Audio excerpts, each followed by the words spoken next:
Wait, so I should just turn my regular headphones off. Okay, here we go. How about now?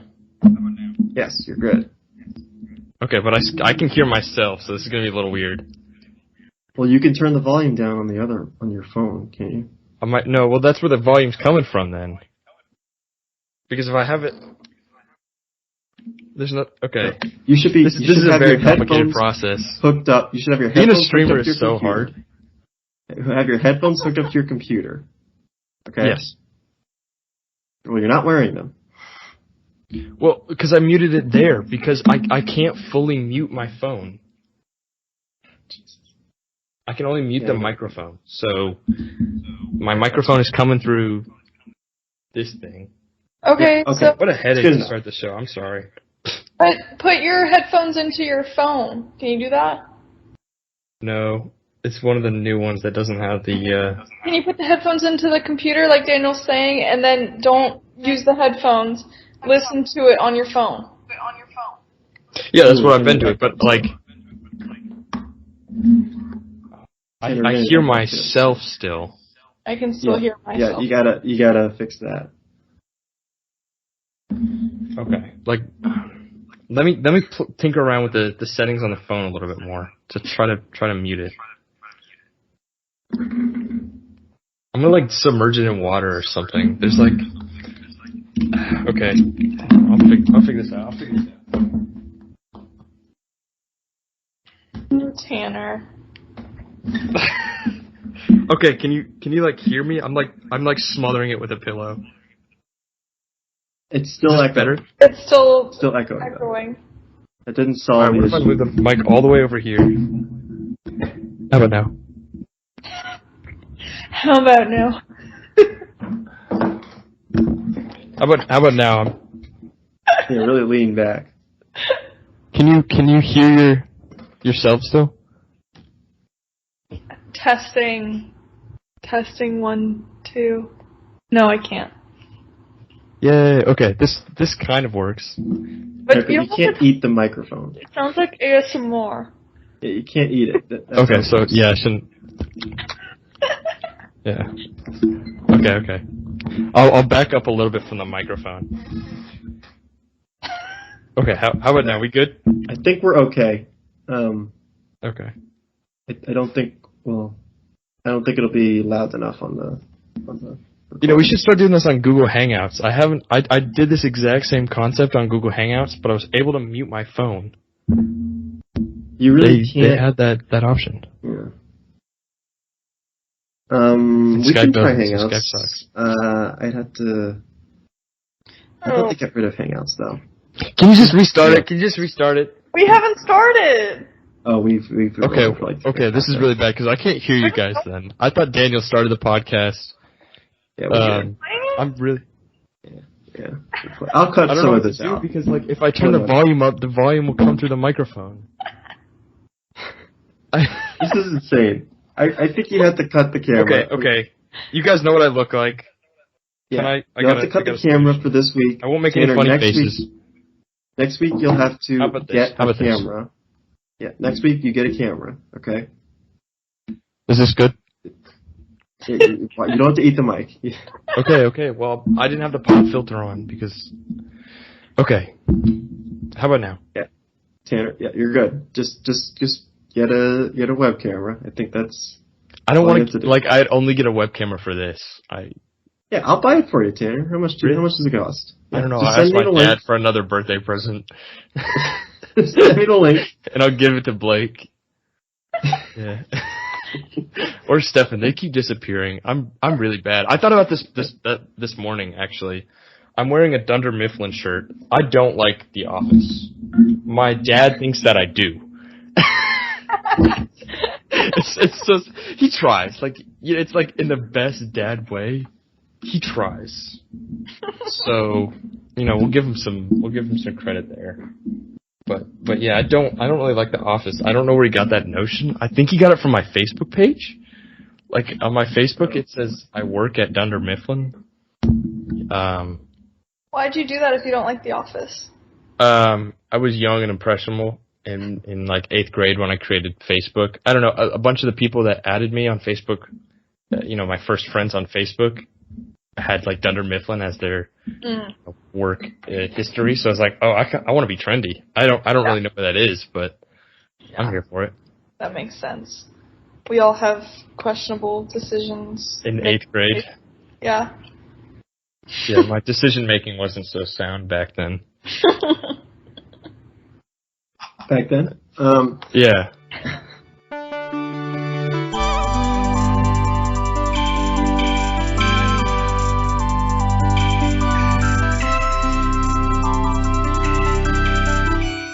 This is the Experience Podcast with me and someone else. We gotta get the podcast going. And someone else. And another someone else.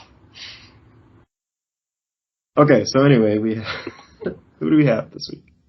We have Tanner Debates on audio only. And Arianna on audio and video, but not video for the podcast listeners, so that's unfortunate for them.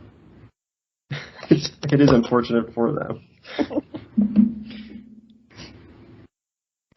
What's going on, guys? I don't know who to start with. Tanner, we've already covered your life. Yeah, my life is pretty extensively detailed. No, we haven't. In this podcast. What's been going on in Tanner Debates' life? Well, the big news is I got laid off as part of like mass layoffs at the company I worked at. I thought you were gonna. Okay, never mind. What? Sorry, go on. No, I worked at OneTrust, which is a privacy management software kind of startup, and they let off like 25% of the company last month. That's rough. So I've been just chilling at home. Like honestly, I have a full-time job taking naps now. Taking naps like every day.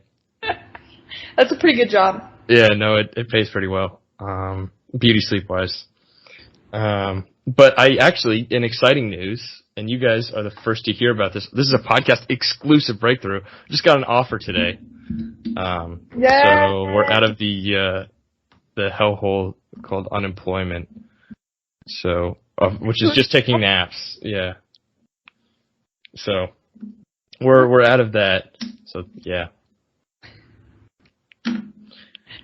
That's my big update is really I'm excited to go back to work and start working and figure out what a data scientist does and hopefully try to remember anything I learned in school. And hope that I learn stuff in school. Hey, you can learn everything on the job. That's what I'm also thinking, but I feel like I fell upward into this position a little bit. I feel like one of the higher ups just really liked me and was like, okay, as long as he's got an aptitude and a willingness to learn, you don't really need to know any data science, right? You can figure it out or we can teach you, right? But the guy right below me and the guy I guess we'll be reporting to, I guess didn't have that maybe mentality and is a little bit more unsure of me and my skills. So, but I guess it's fine to have a little bit of some caution, I think. But yeah, so I'm excited to get back to work and start working. And first date is August 15th. Oh, that's soon. Yeah, so I'm excited. I'm looking forward to it. I'm more animated now, especially after I've had my nap. I'm ready to raring to go. In other words, so that's my big update. Bit of a roller coaster over the last month, but yeah, pretty big news.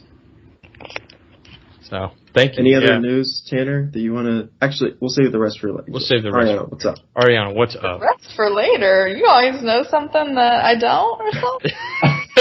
Yeah, what do you know, Daniel? Yeah, I don't know. I What do you really don't know anything. What is up with me? I haven't been on this podcast in forever, which means I haven't talked to Daniel in forever, and I really haven't talked to Tanner in forever either. So,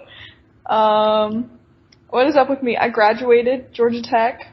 That was back in fall, and I've been sort of bumming it, sort of researching since. And I'm gonna start grad school in the fall.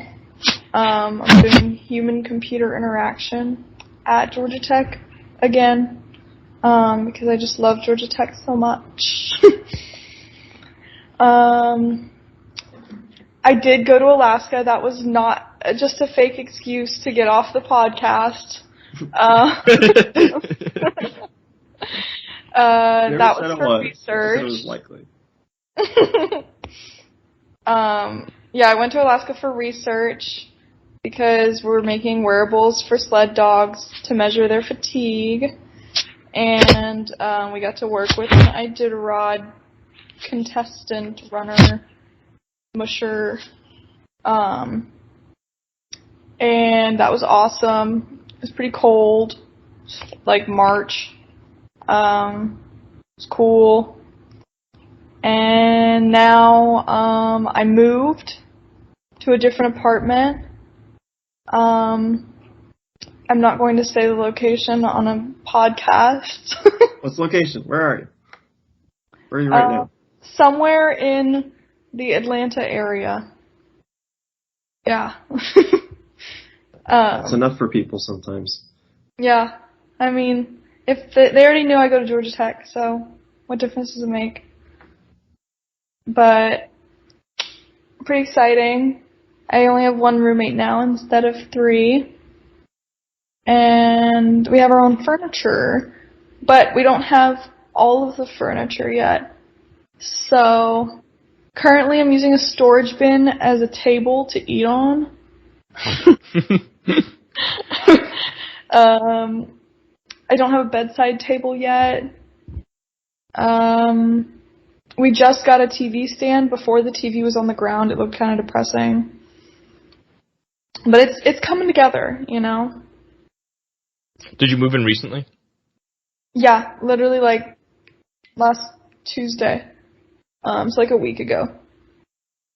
It was really awkward because Paloma made us move out a day before we moved into this place.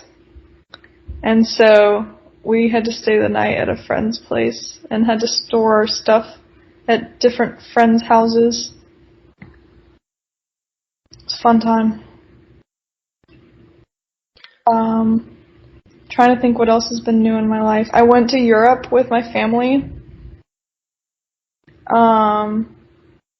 We went on a cruise through like Italy and Greece. It was really cool, really pretty. Yeah, I don't know. That's pretty much me. I feel like we have a podcast exclusive story here. Like, can you go into more about the Alaska trip that isn't like publicly available knowledge? Like any like, whoa, hijinks on the Alaska trip. I don't know. Sure. Let's see what I want to share. Well, one thing is that, so it was kind of like a little bit of work, a little bit of play on this trip, because we had originally planned to be there for like 5 days, and then the musher that we were working with was like, you guys are welcome to be a part of my team for the start of the Iditarod race. And that was later on, like the next weekend, so we stayed the rest of that week. And we just got to like sightsee and stuff. So we did a lot of hiking in the snow, which I'm from Florida. I don't do snow. And I mean, it was really pretty. But so we went up this mountain, and the mountain was, I want to say 3,000 feet elevation in 2 miles. And by the end of it, I could barely walk. And sitting was very painful because my hip flexor was messed up. And I'm still kind of hurting, and I finally went to the doctor, and I have a very, very small tear in my hip muscle. So that's fun. Well, I guess you heard it here, folks. That's a very interesting injury and story, and accompanying story. Thank you. You're welcome. But yeah, it was good. We went to the Native American art market. we went hiking up that mountain. We did a smaller hike. We got to work with the musher, see the Iditarod race. We went and saw a glacier. That was really cool. Got to walk on it and everything because it was all frozen. Yeah, lots of hikes. It wasn't melting. It wasn't. I mean, yeah, it's melting, really slowly, but it was still snowy in March, so it wasn't like. I mean, it was still pretty dangerous because they would say, basically, you weren't able to step anywhere where you didn't see any footprints, because if it was just fresh snow, then it could mean that there was a pocket underneath of it, and so you could just fall down into the crevasse. Jeez. How did those first people put those footsteps there and, know where to step? Yeah, so the people that I hate to go first. The people that work there go out and, throw rocks to test where they can step. So they'll throw little pebbles, and if the pebbles go really far down, then they put a cone there, and then they know where they can and can't go. I mean, the trails are more obvious, obviously, when it's summertime and everything's melted, but they said every time it snows, they have to go out there and do it again, because it sounds like a full-time job. Yeah. Snow in Alaska every time it snows. Yeah. Where in Alaska is this? Huh? Where in Alaska? Northern Alaska? We were in Anchorage, so okay. I guess it's southern Alaska. So yeah. I would have just brought a really long stick for that job instead of throwing rocks. I feel like you'd run out of rocks at one point, but you wouldn't run out of a really big stick. Unless you dropped it. I don't know. Like a walking stick.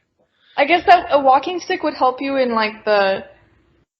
the shorter distances, but if you wanted to test further away, you can't just reach your stick over there. Okay. So there's a purpose of throwing rocks. Yeah. They got a system. And what's their full-time job title? It's not rock thrower, is it? No, they give the tours. Okay. Yeah. Tour guide / rock thrower. They're a tour guide, yeah, / glacier maintenance, I guess. And then I guess my other question, and I didn't read about this in your trip. So tell me about the actual device that was used on the. Are they huskies? Yeah. Mush dogs? What do you? Most of them are huskies. Okay. Really, I think they can be a lot of different mixes of dogs, but most of them are huskies. How do you measure fatigue on a dog using, I guess, some kind of interactable technology? So it's still a bit of a work in progress, but we have an IMU and a load cell, and we're measuring two things. We're measuring how hard they're tugging on the line using the load cell, and then the IMU with accelerometer and gyroscope data. We're trying to get gait analysis. That's really the part that's not there yet. But yeah, basically when we talked to a bunch of mushers, we figured out that two of the easiest ways to discover if the dog is, or tell if the dog is tired, is their gait has changed or they're not pulling as hard. And the gait can happen either because they're just tired or maybe they've got frost in their paw. So those are the two things we're trying to figure out. We wanted to figure out heart rate because that's something that the musher can't see, but it's also a really good way to tell the dog's not doing well because their heart rate will go either too fast or too low. High or low. But the issue with the heart rate is that in order to get an accurate reading, you'll have to shave the fur off, and no one wants to shave the fur off of their dog when they're running through the Alaskan tundra. So. No, that makes sense. I didn't know people still like mush. Is it only for races, or is it for like, actual transportation purposes? Kind of both. I mean, people in Alaska, Norway, probably Iceland, even like Michigan, Canada, there's like a ton of races. It's not just the Iditarod. So they're training all year round. And, I think I don't want to necessarily be quoted and it's not true, but I think it's a pretty big part of the, Alaskan Native American culture too. So, I think they still use it for transportation. But yeah, these dogs, we got to work with them, so they're super energetic. Like, they really want to run. Like, PETA's really anti-Iditarod and anti-sled dog racing, because it's dangerous and injuries happen. But, like, when you see these dogs, they're very calm up until, like, the sled comes out, and then they're absolutely bonkers. We were trying to put them in their spots in the sled, the arrangement, and they're practically just, like, dragging the people to their spot. And the musher basically has to, like, limit them, because they will just run for as long as they want. Like, even further past what is healthy to do. How fast does the sled usually get? I think they can go up to, like, it depends on the dogs, but I remember him telling us that they can go up to, like, 20 miles an hour, but he keeps them around 11 miles an hour so that they don't tire out too fast or push themselves too hard. Because they want to go fast, so he holds them back. And did that present any problems with, I guess, your technology solution, or, like, I don't know, the speed at which they're going and jostling around? Would it mess anything up? I don't know. No, I don't think so. This trip up there, since it was pretty preliminary, it was more so to get, like, feedback from him on what he thought of the device, and just to prove that we could do a run and get data, not necessarily, like, use the data, if you know what I mean. Like, like proof of concept, kind of? Yes, it's completely proof of concept, yeah. We're hoping to go back again next year, and by that point, hopefully things will be more, like, useful data that we can actually use to prove that our device works correctly. But, it's an interesting thing, because when we're at home, we're trying to test stuff, and we actually discovered this group called the Georgia Urban Mushing Group on Facebook. And it's like these people so there's a sport called canicross, and they do, like, it's basically cross country but with your dog. So you just have, like, the dog pulling you as you're running. It's crazy. I've tried it. It was kind of fun. What do you mean by pulling you? Like, you're on a skateboard and they're pulling you? Well, you could do that if you want, I guess, but no, it's like you have a harness, and then the leash connects your harness to their harness, and you just run while your dog is running. Oh, okay. So it's, like, essentially sort of the same thing as sledding, but you're the sled. And we were working with a lot of people from that group, but the data with that is interesting because you have a person and a dog, and so you can't really necessarily say that the dog changed its force and pulling solely by itself, because like the person is also either running alongside up or slowing down and changing that tension.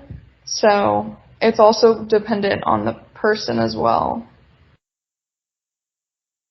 But yeah, it's we submitted a proof of concept paper to a conference and just got accepted. So the conference is in England in December. So I guess I'm going to England. So what group was this for? I feel like I'm in a job interview right now. No, I'm just curious. I haven't know, read it's anything cool. about it. Yeah. What did you learn from this experience? This wasn't like was this a passion project? Like you just wanted to help? I mean, like, it's kind of become one, but it was for a class that I did my last semester in the fall. It was called Animal-Computer Interaction, and basically most of the class is doing a group project for the entirety of the semester, and that was our group project. Actually, this is the class that made me miss 2 out of the 3 rehearsals every single week for marching band. But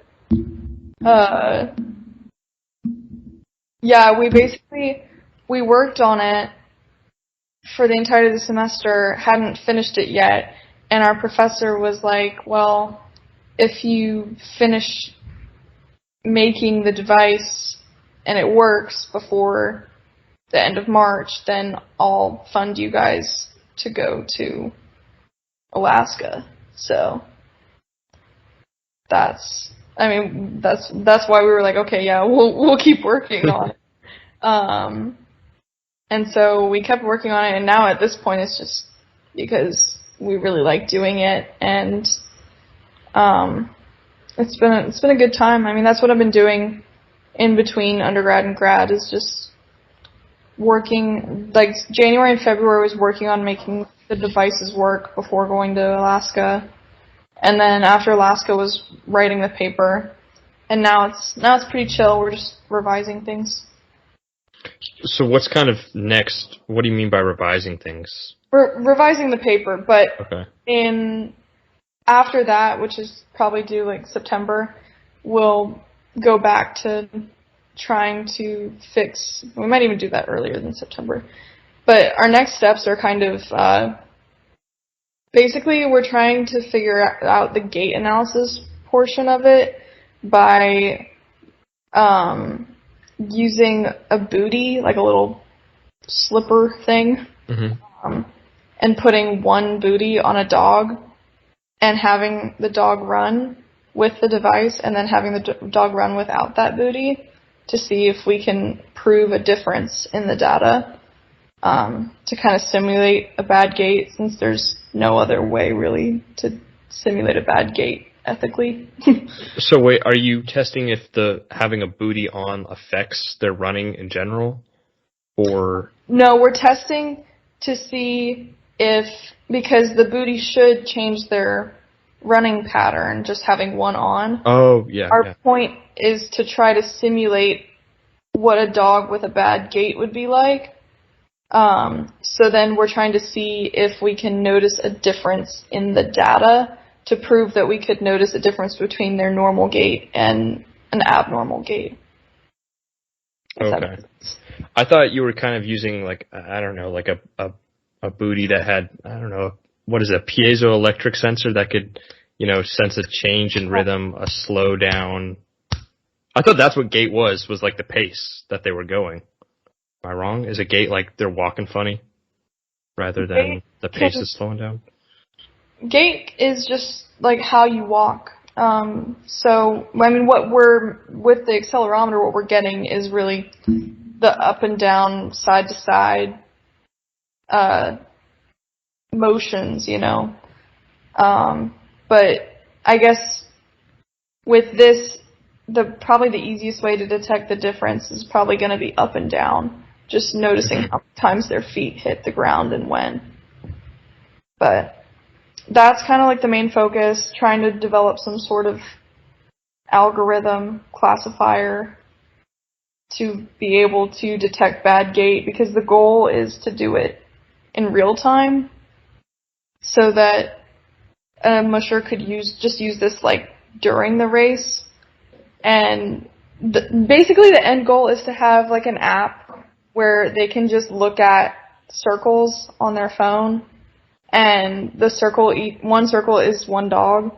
Mm-hmm. And if the dog goes from from green to yellow or green to red, then like the dog because when they're during the race, they're allowed to give one dog a break at a time, because they could just take the dog and put it in the sled with them.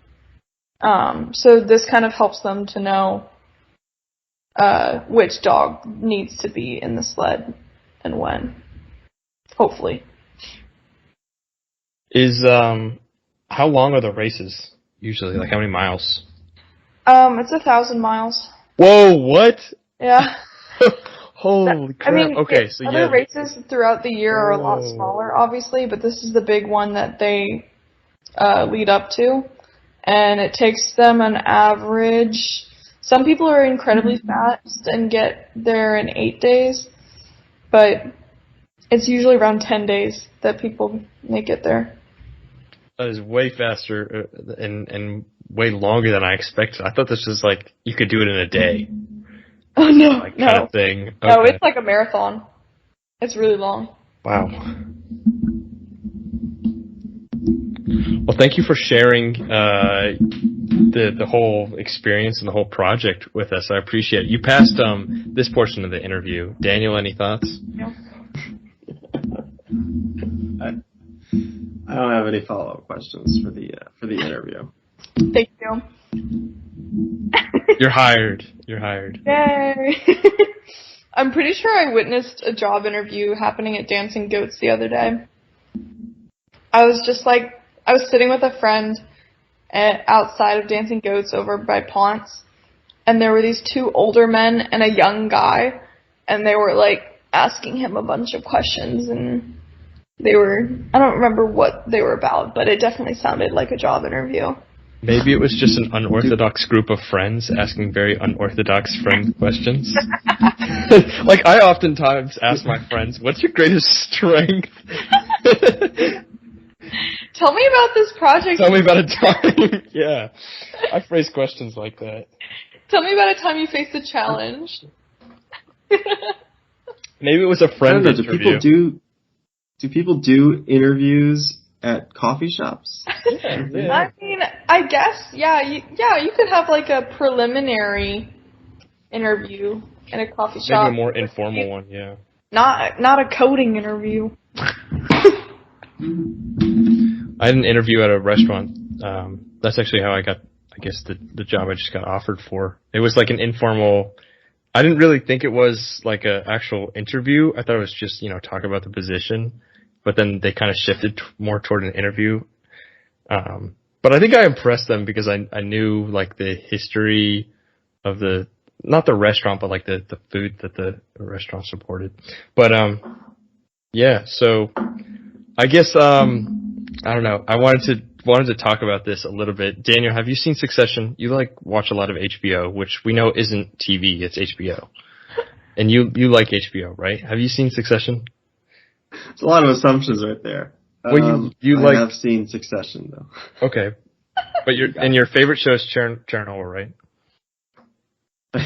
Favorite show is probably not Chernobyl. Okay, well it's up there, I'm sure. Are you saying his favorite show is Chernobyl because of his job? No, I know he likes it. He likes it a lot. And it just so happens that he's also got a tangentially related job. It's tangentially related because there's a reactor meltdown, and the objective of his job is to prevent that. Obviously. But so I've started watching Succession. I started last Thursday. I'm on season 3 already. So of like hour-long episodes, I'm like on episode 3 of season 3. That's fast, but yeah, no, things are starting to get weird. So in my naps, like I don't know, last Saturday, I woke up it was kind of a nightmare. I was in like a boardroom, and I was like, guys, we're gonna beat this. We're gonna fight this thing. Like thinking of solutions, how we can, I don't know, beat this takeover. Like, oh, well, we'll split the shares. If we split the shares, what does that do? Like, I was in an episode of Succession, and I was like, we're gonna fight this. We're gonna beat this thing. Like a boardroom executive. And so basically, it's getting to me, is what I'm trying to say. The show has like, it's burrowed its way into the deep recesses of my mind. Maybe you should slow down. That's what my mom said. She said, "Okay, it's time to cut you off." But I disagree. You know, I'm having fun watching. I think it's a great show. Your life to become Succession. That's how much you've been engulfed into it. A little bit. I just accepted a job offer for corporate America, so I'm already beginning my first steps. But I guess today I also had another Succession dream in one of my naps. I don't remember it though. It was one of those naps where you wake up and you're like a little sweaty. And you're like, whoa. And you're a little bit tired after your nap. Uh-huh. Because the nap was exhausting. Because you had a dream where you were in corporate America. So, I don't know. I thought I'd get that out there. Not that I'm like using you guys as a sounding board for like therapy. For that I desperately need, because I have. Don't see through my intentions. Don't see through my intentions. But yeah, so that's been the most recent development. Is I had another Succession dream, and it's getting to me. So what do you guys think? What do I think? I think you might need a little break from Succession. But I've almost finished the show. How many episodes do you have left? 7. I'll just finish it. Yeah, exactly. What more damage can it do, after the fact? I mean, eventually you won't have any more Succession to watch, and you won't have any more Succession dreams. So When's it coming back? It's probably coming back soon with season 4. I know. It's gotta be. But yeah, so I hit like the critical mass of people telling me, "Dude, you have to see Succession. You have to see it." So I finally. I'm gonna tell you a secret. I haven't seen Succession. Okay, well, we're keeping this spoiler free, but you should watch it. And that isn't a spoiler. You should watch it. It's so good, they'll sue you for not watching it. I think you may be the millionth person to tell me to watch Succession. Well, you have to hit that critical mass event clearly. where, if people tell you to watch it, that's like, okay, I give in. I'll start having dreams where I'm in a boardroom. It's like the point where I can't handle people telling me, why haven't you watched Succession anymore? Just like my father, there's this show on Apple TV called Tehran, and it's about like spies in Iran, and he thinks it's he thinks it's such a good show that every time, I'm not even joking, I'm not exaggerating, every time he calls me, he says, "Have you watched Tehran yet?" And I'm like, "No, I have not." And it could be the next day, and he's like, "Have you watched Tehran yet?" I'm like, "I said no yesterday, it's still no today." At some point, I will have to watch Tehran, so he stops asking me if I watched Tehran. You should tell him, hey, as soon as you stop, recommending it, then I'll watch it. And then you solve 2 problems at once, it seems. And Daniel, what do you think? What do you think of these Succession dreams? And what's your like Daniel's top 5 TV shows and movies? Because I know you always have your finger on the pulse of America's culture and TV and movie culture in America. So I just want to hear your 5. My top 5. Did I talk? Oh, that's fantastic. Thanks for the recommendation, Daniel. I don't have a top 5. I watch too much. Tanner, let's not bury the lead. You went to a tournament this past week. Yes. I went on a date, and it was in Atlantic Station, and it just so happened that the Atlanta Open was also kind of a little bit beyond Atlantic Station. So after dinner, we kind of found the plan was to maybe try to find a vantage point like break into Dillard's and see if we can look at the window at the game or something. Because Dillard's, I don't know, goes up 3 floors and maybe we could get a vantage point. But I don't know. We found a place near the parking garage, and you could kind of see the game a little bit, but we could also plan like a break-in route and escape plan. So we looked at it, and essentially we snuck into the Atlanta Open. They went through the security with the wands and take off your jackets and your phones and wallets and whatever. And as they were doing that, I guess people in front of us were getting their tickets checked, but they didn't have like a line. They had just like one guy who's scanning, your phone for tickets. And so while he was preoccupied, we basically just snuck around him. Yeah, it was really easy. I was like, okay, let's go. And so we snuck into the Atlanta Open, and we saw like some of the games, and no, it was cool. So I'd say it was a success. Tanner, when we started this podcast, you said, "Yeah, the big news is I got laid off." I didn't even realize. Okay, no, okay. That's why I laughed when you said that. I was like, "Oh, he's gonna say, oh." Oh, okay. Well, I'm sorry. The title of this episode. Actually, you could. Tanner got laid. That's really good. Off. That's very punny. Very punny indeed. Write that down, Daniel. I'll do it. Yeah. You got it. I just wrote down the word succession.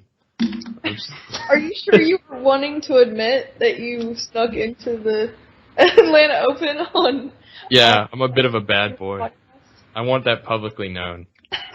I'm trying to get my clout. I'm trying to get my clout up. Yeah. This podcast hasn't done me any favors from social standing perspective. So I'm using it to like pretty much tarnish my reputation, but also kind of establish a bad boy reputation. So you could title it "Tanner Debates Sneaks into the Atlanta Open." Tune in at 40 minutes and 39 seconds to hear the full story of how he did it. You can title it that. I don't care. I'm a ruthless renegade. I'm a bad boy with nothing to lose. Well, maybe I have something to lose now, because now I have a job. So you should include that. Bad boy with nothing to lose, except a job. On my resume? Or just in the comments? In the description of the podcast episode. Actually don't, because they told me they're doing a background check, and I'm worried that like any new hyperlinks that, you add Tanner Debates to, that's what they said. They're like, okay, we'll do a background check, it'll take 3 to 5 days. I'm like, great, and you can't see my camera. It's not on, because I don't have one. But I'm like doing like the seething through your teeth, like, sure, yay, do a background check. Sure. Just wait 3 to 5 days to post this episode. Yeah, Daniel, can you just wait 3 to 5 days until I'm gainfully employed before you post evidence of my wrongdoing? This episode will come out on the 9th. That's not good enough. You have to delay it. I need a job. We'll have to record another episode in the meantime. Oh, no, that's even worse. No, just go ahead and release it. But yes, that was exciting. No, my life is literally a movie. The previous weekend, and I know that's the worst thing anyone could say ever. The previous weekend I went to Tampa to visit my friend Henry. I think, Daniel, you've met Henry. Maybe. He came over one time while we were roommates. So I visited him, and then this next weekend I'm going with Prerna and Alex Bohr. I know Arianna knows Prerna, but I don't know if Daniel does. Yeah, we're going to New Orleans. I think you do. Oh, that's fun. So yeah, we're going on a NOLA trip. I'm driving. Oh God. Yeah. Road trip. Alex is going. The trumpet player. Yeah, but he's going to go back to you, and then you're going to drive. Yes. Yeah, wait. That seems a bit inefficient. Where does Perna live now? Phoenix. So she's flying in right now. Yeah, this all seems very inefficient. What do you mean? Wait, why is Alex coming to Atlanta and then going down to New Orleans? Why isn't he going to New Orleans? So that's a great question. That's a great question from the both of you. So Alex still has his family here, which I'm sure he's going to visit and see, and that's also a primary reason for his trip. Okay. So otherwise, yes, it would make sense for him to meet us in NOLA, because I'm sure it's less of a drive.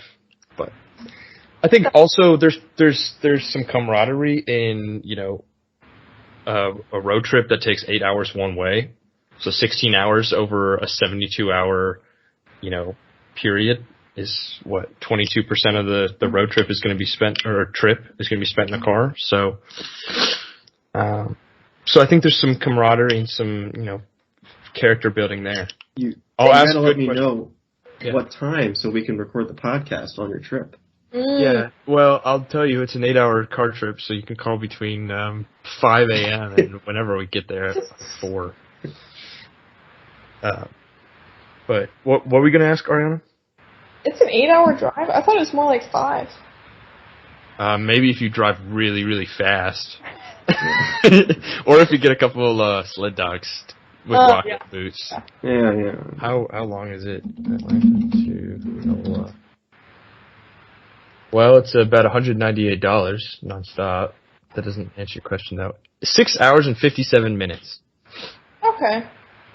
So yeah, with, you know, pit stops, whatever, 8 hours. Because I think we'll probably alternate and cycle who drives. Right. Yeah, it'll probably take you 8 hours then. But yeah, so that's fun. My life is a movie, so I'm trying to, you know, go on more vacations. My mom was like, okay, so you need to go on as many vacations before you get hired, and then you have to start taking vacation days. Go abuse unemployment as much as possible. So I've been trying to live it up, I guess. That and the naps. So that's a bit ironic if you What do you mean? Fat naps and Succession. Fat naps in Succession, yeah. Falling asleep to watching Succession. That's what's doing it. That happened. Oh my god. You should fall asleep to watching Succession while on vacation. And then that's like the trifecta. And wake up screaming about Succession, so Alex and Prerna finally know I'm crazy. I haven't told them yet. They think I'm a sane, rational person still. I can't let them know. So that's why you need to release this in a couple days, Daniel, after the road trip and after the background check. Well, yeah, it'll be released after the road trip. Okay, well, I hope so.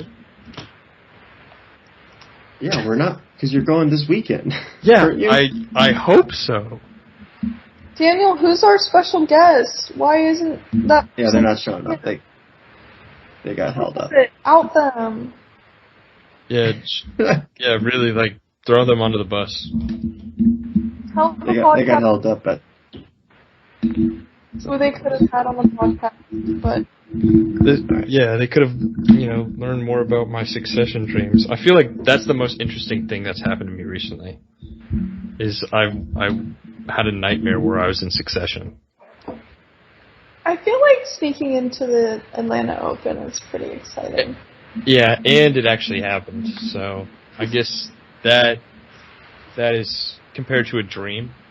I guess that is a little bit more realized. Also, are you playing with your microphone, Tanner? Yes, can you hear it? Yes. I don't know. Okay, sorry. Is it like, can you hear the springs like that? Oh no! Jeez. Shit, I'm so sorry, guys. Well, just scrap the podcast, throw it away, delete the whole channel. The whole episode gone to trash. Wait, so was it really that bad throughout that? I thought it was really silent. It's been the last 5 minutes. Oh man, I was having fun playing with the spring. Yeah, it sounded like it. I didn't want to stop you. Aww. Damn. Okay, sorry. I have my hands. I'm sitting on my hands right now.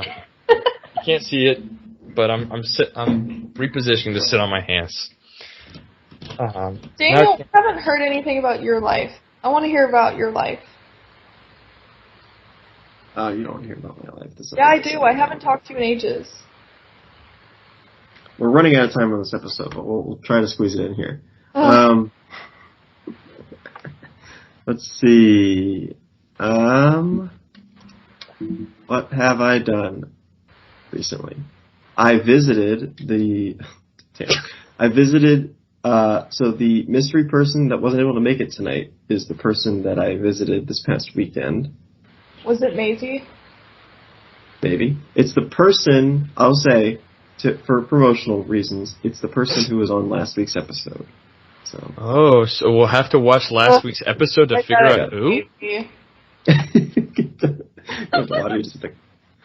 have to download it. I mean, what do So I visited them for the weekend, and Noah came up, so too, because he was kind of in the area.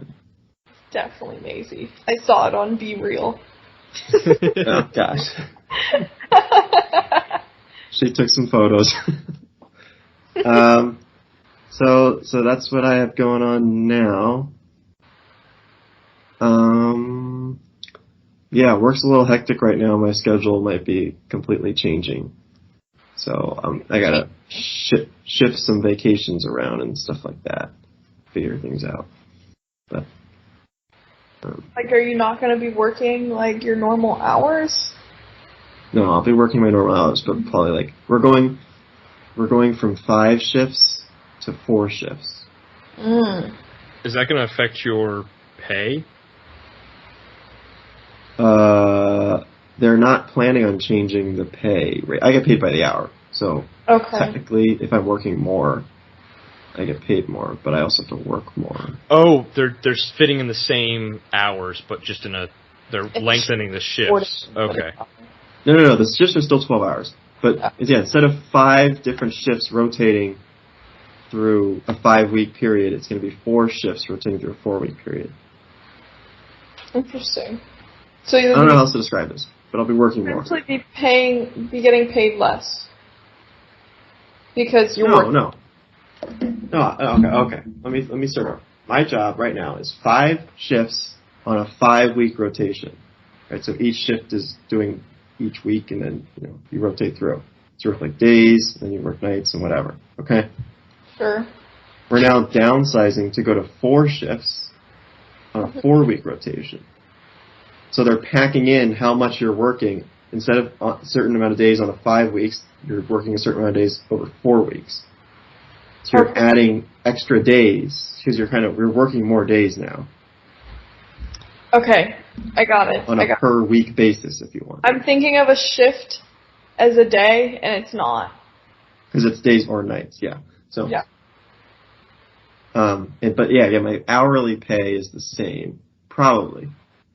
I don't think the company will raise that. But they probably should, because we'll have to work more now. And if you have vacations scheduled on certain days where you would have had off days, now you might not. You might be scheduled to work. Things like the opposite. Things around now. Gotcha. That's all that. So I was planning on visiting Nadia in October, but now I will have to jump through some hoops to make sure that happens. Gotcha. Well, maybe I could visit Nadia in October. Yeah. Why don't you go to my place? That'd be fun. Tanner, any questions? Make it happen. Do I have any questions about your shift? No. Honestly, Daniel, keep up the good work. I'm proud of you. You're doing great stuff. I haven't heard any news about, any Chernobyl type situations, so I assume that's all you're doing, and hats off. So you're doing the best for the most, some would say. So appreciate you, and you're a hero. Some might say that they would say that you're a superhero, and you keep us all safe. So don't humble yourself here. You're my personal hero. Tanner, I wish you could see the camera. You No, well, if there was anything I wanted to do, it wasn't working at a nuclear be a hero plant, because I don't want to be a hero. I just want to know that, Daniel, you are my hero. Oh, that's good. Yeah, so thank you, Daniel. Thanks for your service. Yeah, thank you for your service, Daniel.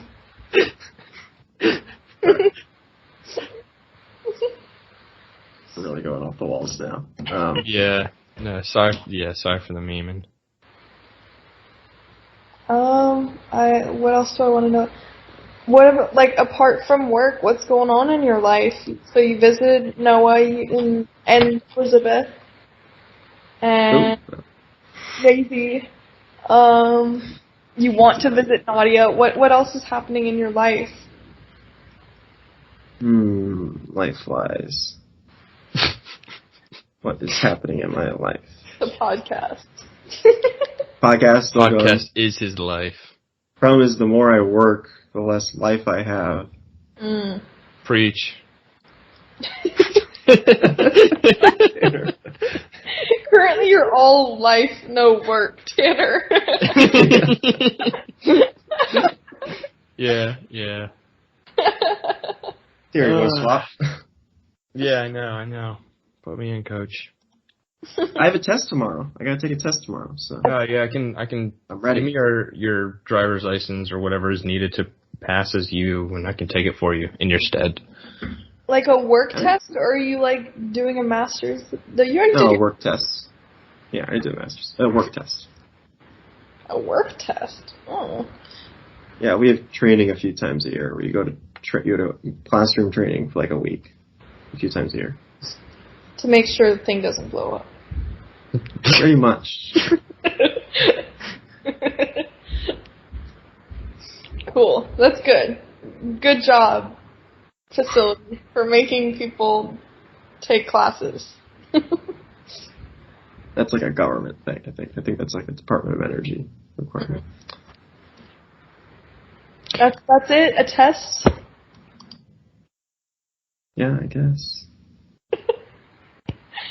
Okay. You know my whole schedule tomorrow? I can tell you. Yeah, what are you doing What are you going to tomorrow? have for breakfast tomorrow? Breakfast. I got some cereal. That's it. What kind of cereal? I don't know.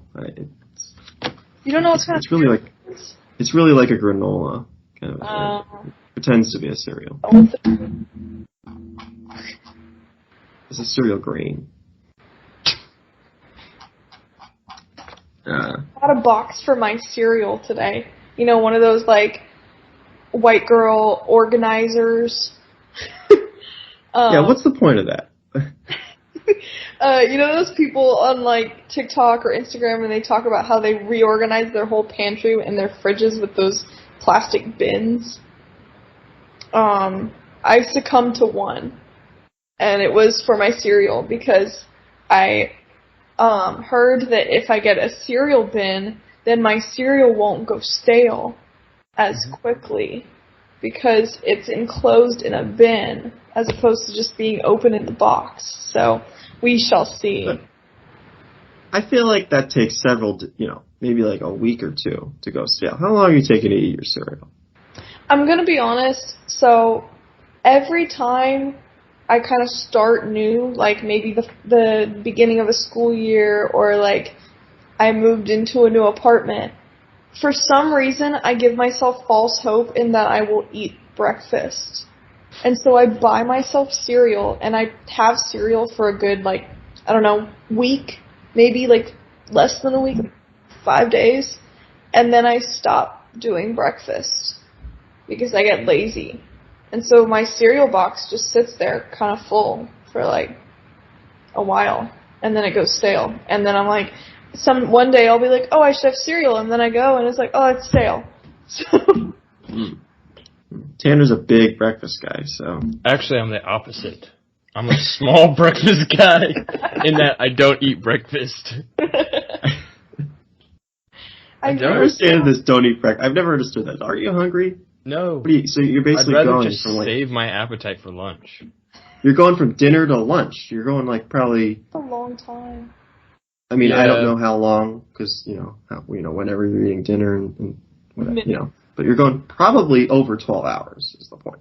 Yeah, but like I don't know, it is over 12 hours, but like You get used to it, I feel.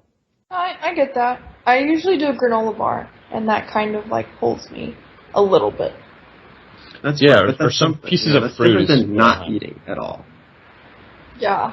Yeah, or I'll have an apple. Like a piece of fruit. I have some watermelon or blueberries or whatever fruit I have, grapes. Like just some, and that's occasion. That's if I have fruit.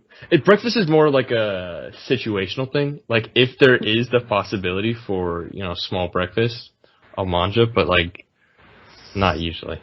Did you say I'll mange it? Like I'll eat a little bit. Throw in a little Italian word. Make sure I'm cultured. Before I send this picture, I want to send a picture once the podcast is done from one of the Tampa trips. Yeah. Well, once the podcast is done. So we can end it right here. Thank you guys so much for listening. If you do eat breakfast, please leave an audio comment. You can do that on anchor.fm/the-experience. So please, we'd love to hear your audio comments. If you have any, please. Thank you so much for listening. Like, follow, and subscribe for And more. Like, follow, and subscribe. All right, cut it, Daniel. Come on, cut the podcast already. Cut the